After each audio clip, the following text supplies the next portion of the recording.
that's the stuff that we do. You know, it's always funny for me because when I'm sitting around talking to the talent or I'm sitting around talking to folks, where I am is 2 years ahead of everybody. Where I'm thinking and what we're working on. So people are talking to me about things that are happening right now. In my mind, it's over and done. So welcome back to Thinking Critical. I have Perch on with me today. We haven't talked in a while, buddy. How you doing? We haven't. Yeah, a lot has happened. So a lot going on, but always happy to talk with you. And this is a fun topic to talk about. Yeah, so when they announced the new Batman creative team of James Tynion, my assumption always that it was going to be temporary, likely until he gets to 100. And I think there was some rumors out there, speculation that most likely Bendis would take over Batman at that point. Was that your assumption going into this as well?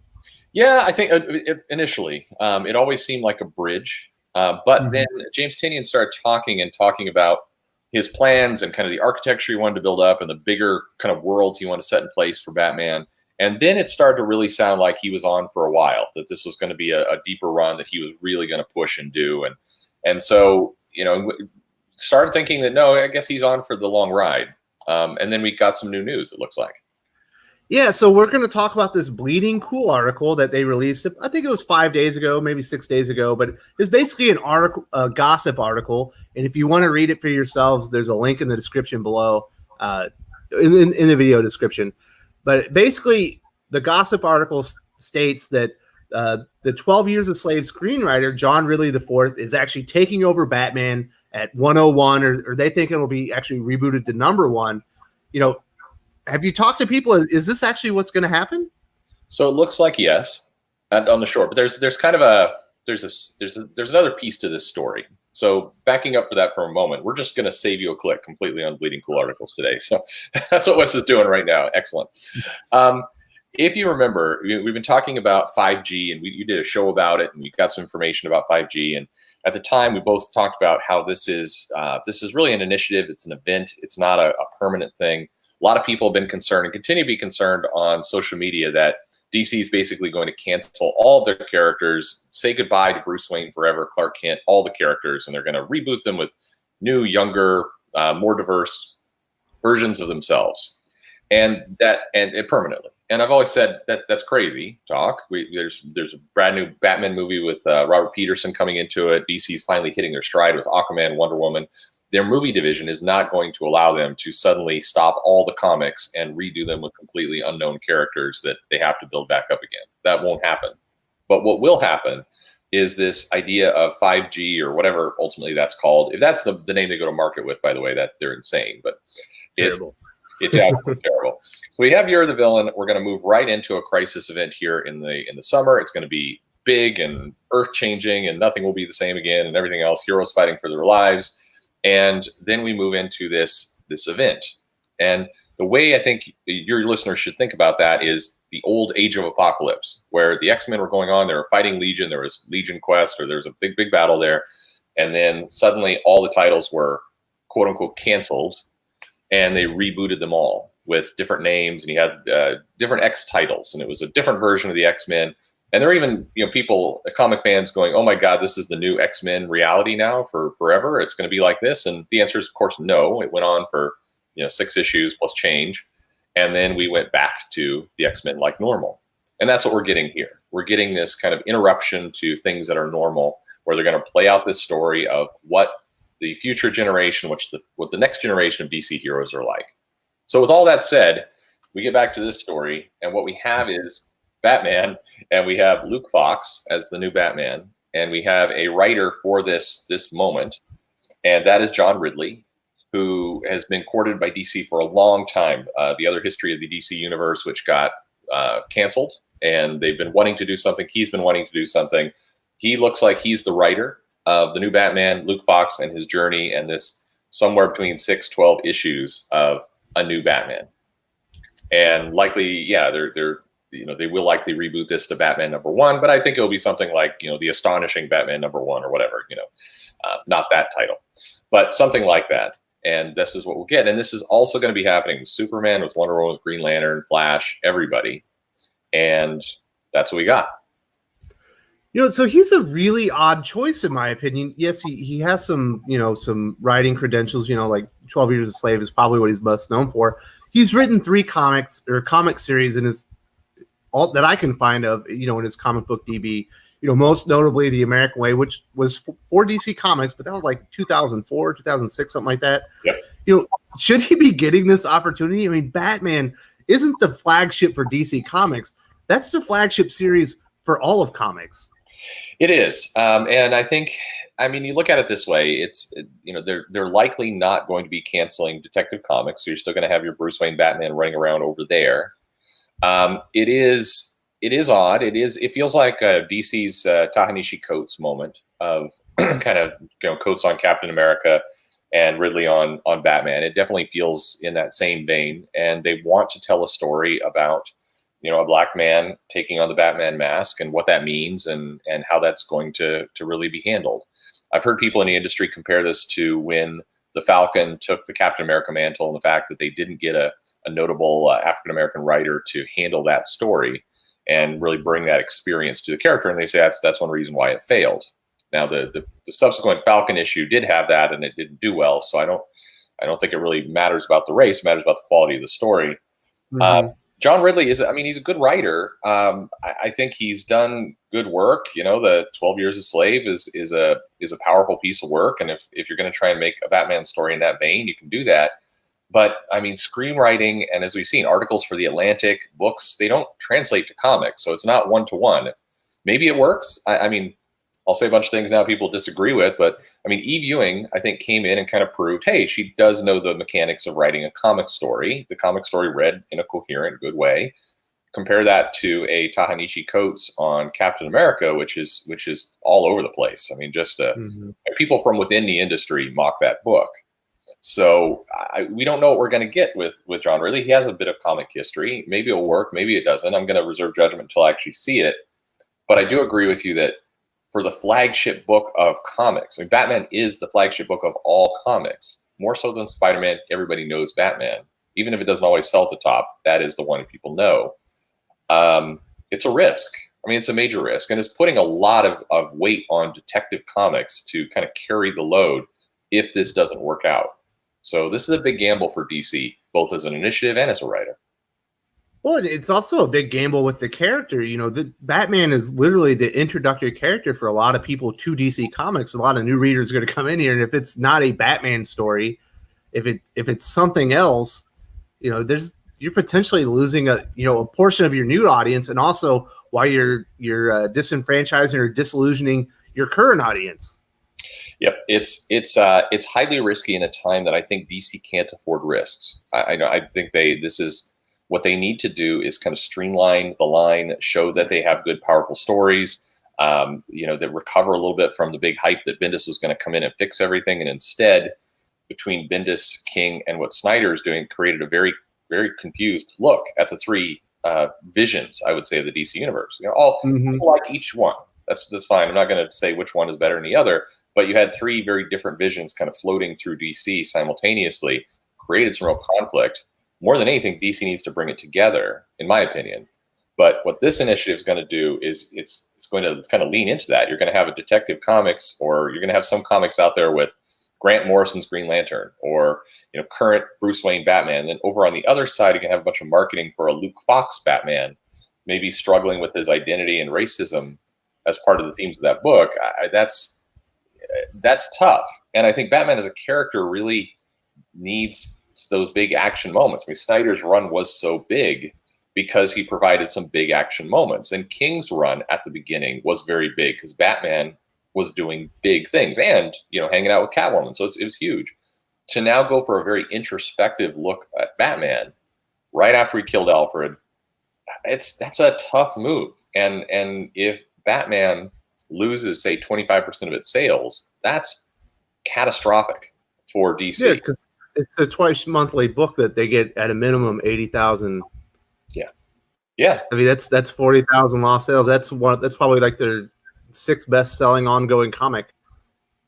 It is, and so it's a lot of weight to put on it. We're going to get a Deceased sequel, and we're going to bunch of other things at DC. I'm sure we'll hope will fill the gap from a business perspective, but it's a risk, And I will say I get completely why DC is doing this. They want to carve out that new generation. They want to, introduce some younger characters. They want to see what works. I mean, there's a chance this takes off and people love it. And everybody flocks to the stores and they're like, this is finally new blood as DC characters.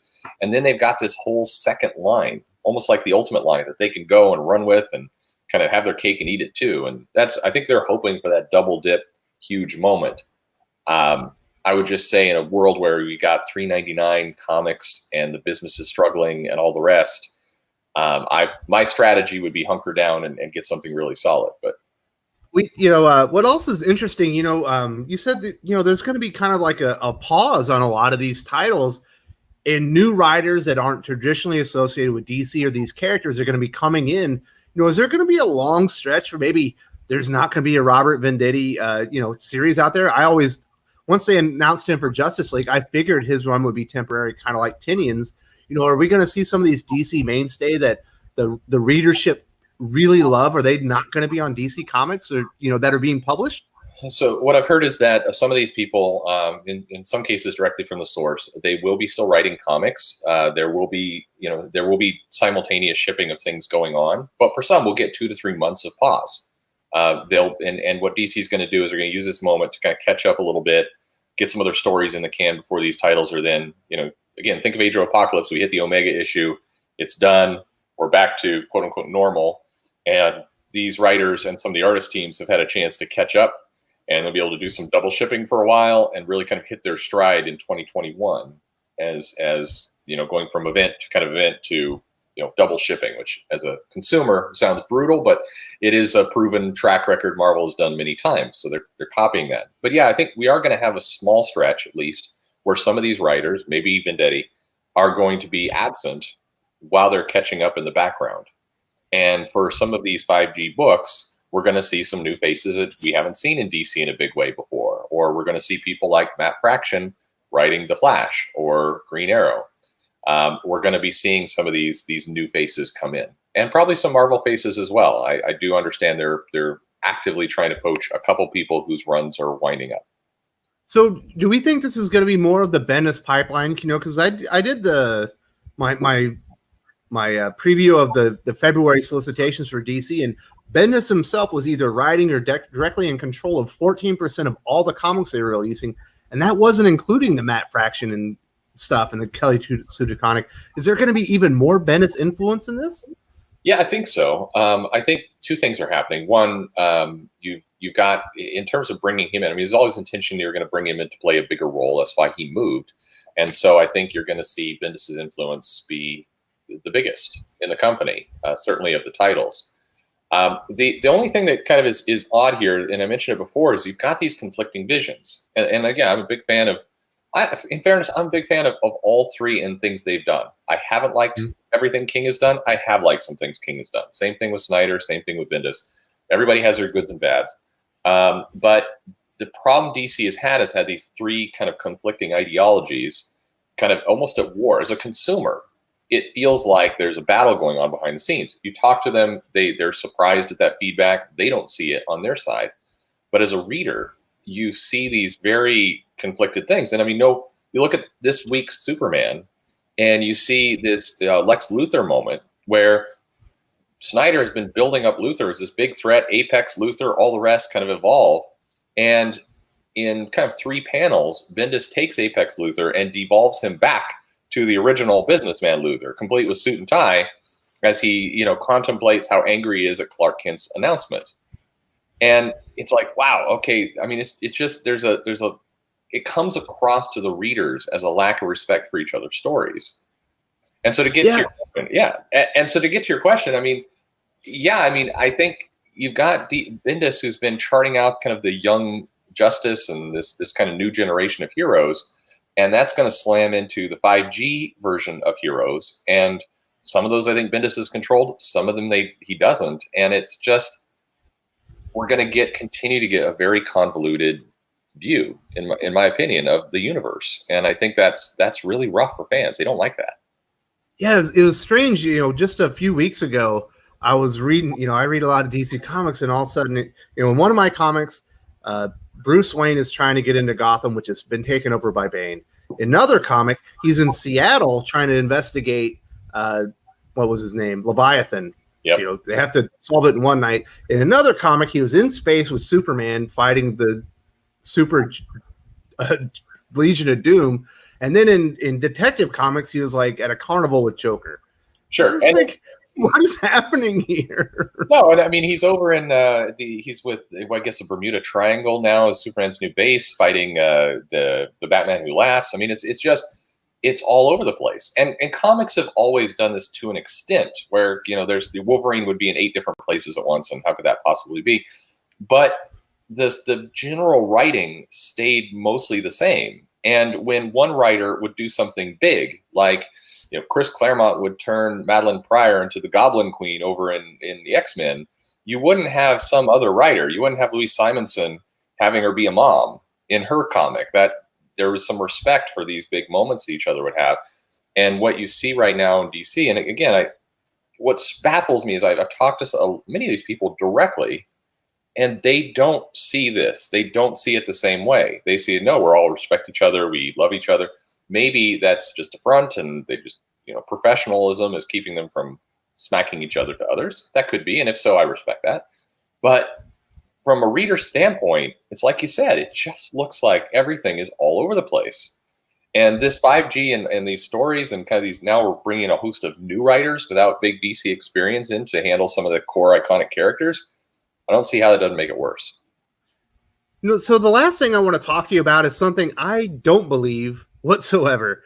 You know, there was I believe it was Bleeding Cool as well, that basically said, while this 5G is going to go on, if you want to read your Wally West or Barry Allen Flash or your Hal Jordan Green Lantern, they're going to put those characters on Black Label and charge everyone $7 a comic. Is that also going to be one of the fallouts during this 5G initiative? No, not really. I mean, I think that's a gross misinterpretation of what's happening. And this I can say with fact. There definitely are going to be some other Black Label comics, similar to the Harleen or White Knight comic universe. There's going to be some notable comic creators that are going to come and do a Flash story or a Green Lantern story. There's a lot of talk in the DC. They wish that Grant Morrison's Green Lantern would have actually been published under that label, because it's very strange and it's very kind of offbeat, and they kind of wish it was done more in a box. But you will you're going to, I mean, nothing is going to change. You're going to see more of those stories in the next 2 years. That's it. So yeah, some creators are going to come in and they're going to tell Flash stories, and they're going to tell Wonder Woman stories. They're going to tell all kinds of different stories over in Black Label, and there'll be 1 issue to 6 issues in length. And some will be more expensive, probably because of the format. Some won't. But it's not a strategy of DC to say, hey, we're going to introduce these kind of young, unlikable characters over here, and if you want the classics, you old comic collectors, you're going to have to pay $8 for them. That's not what's going on. It's simply just stories. Yeah, I think a lot of people are interpreting it that way. I was like, I don't think that's exactly what they're doing. They're already doing those stories in Black Label. They're just still going to be there. Right. They're not replacing. It would be like saying, hey, if you don't like the Harley Quinn story because we're investigating, you know, her mother's cancer and death, then, you know, hey, you can pay $8 to see a more classic version by Steven over there. It's not. That's not what's going on. It's very much a manipulation of the facts. And what I'm confused about with all these stories is everything I just told you. There's enough out there publicly to piece this together, or you can talk to some of the creators who are happy to talk. I mean, anybody listening to this video can probably make some inroads and hear some of this yourself. You know for a fact that CBR and Bleeding Cool and others already have the meat of this story. They're just presenting it to you a piece at a time for who knows why, and it doesn't need to be that way. So I'm always happy to come on shows like yours and just give the complete story. We can talk it all, save some money. You know, I was pretty surprised. You know, this is it was an interesting article. I didn't know whether to believe it at first, but I didn't really see a whole lot of people talking about it. So I was kind of surprised about that. Were you surprised that there isn't more uproar about this? I am, but I mean, there's just been so much. I do think, you know, comics Twitter and a lot of people are tired. I mean, they've been in uproar for a while, and so these stories that come out is just kind of almost, it's an eye roll. It's more of the same, and I think that's part of it. And I think the other part of it, now the glass half full view of it, is that most people have read comics for a long time. They remember Age of Apocalypse. They remember the New 52. They remember how these things have rolled out in the past, and they're going, yeah, I'm not going to get baited into this gossip article and get emotional about it.